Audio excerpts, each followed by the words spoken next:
السلام علیکم ورحمۃ اللہ وبرکاتہ۔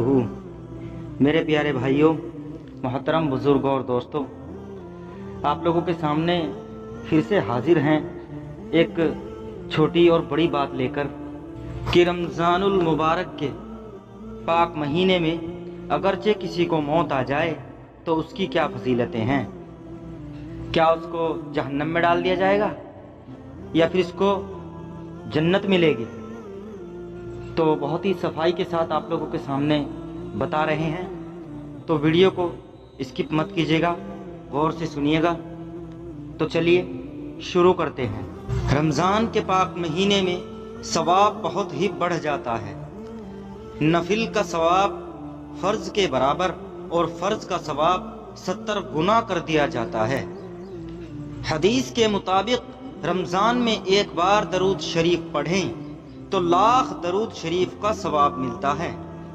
یہی نہیں، یہ بھی آتا ہے کہ جو کوئی رمضان المبارک میں ایک بار سبحان اللہ کہے تو اس کو اس قدر ثواب ملے گا جو غیر رمضان میں 1,00,000 بار کہنے پر ملتا ہے۔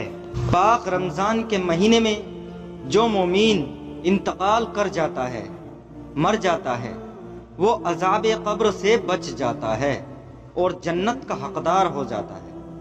حدیث شریف میں ہے کہ قیامت کے دن ایک گناہگار دوزخ میں ڈالا جائے گا تو جہنم کی آگ اس سے دور بھاگے گی۔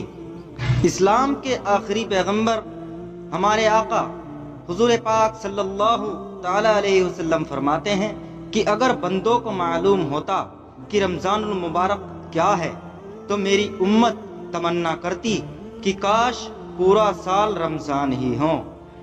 حضرت مصطفیٰ صلی اللہ تعالی علیہ وسلم رمضان شریف کے روزے کے علاوہ شعبان میں بھی قریب مہینہ بھر روزہ رکھتے تھے۔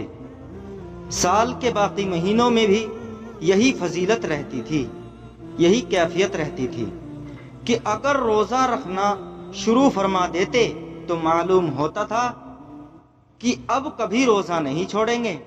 خاص کر ہر مہینے میں 3 دن ایام بیض کے روزے، 2 شنبہ و جمعرات کے روزے، عاشوراء کے روزے، عشرہ ذی الحجہ کے روزے، شوال کے 6 روزے رکھتے تھے۔ کبھی کبھی آپ 100 میں سے تومے مثال بھی رکھتے تھے، یعنی کئی دن رات کا ایک روزہ، مگر اپنی امت کو ایسا روزہ رکھنے سے منع فرماتے تھے۔ رمضان کے پہلے دن مسجدیں روزے داروں سے گلزار رہیں۔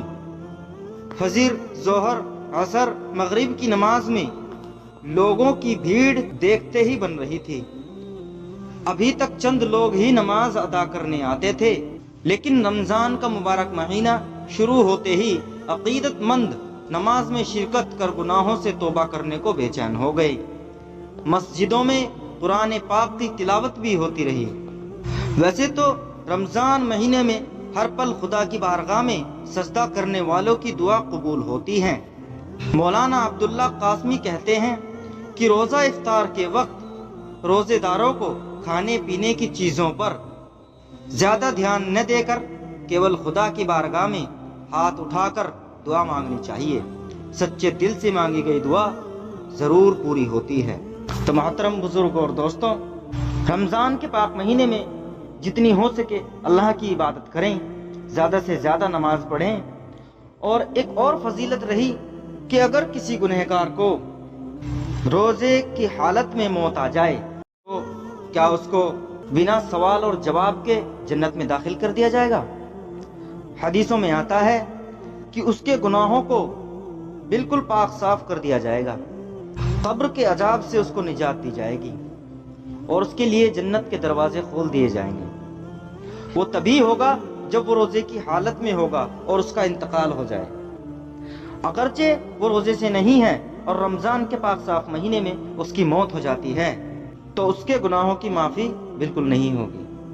اللہ تعالی ہمیں رمضان کے مہینے میں برابر روزے رکھنے کی، سارے روزے رکھنے کی توفیق عطا فرمائے اور ہمیں ثواب سے محروم نہ رکھے اور ہم سبھی بھائیوں کو نماز کی پابندی پہ لگائے۔ آمین۔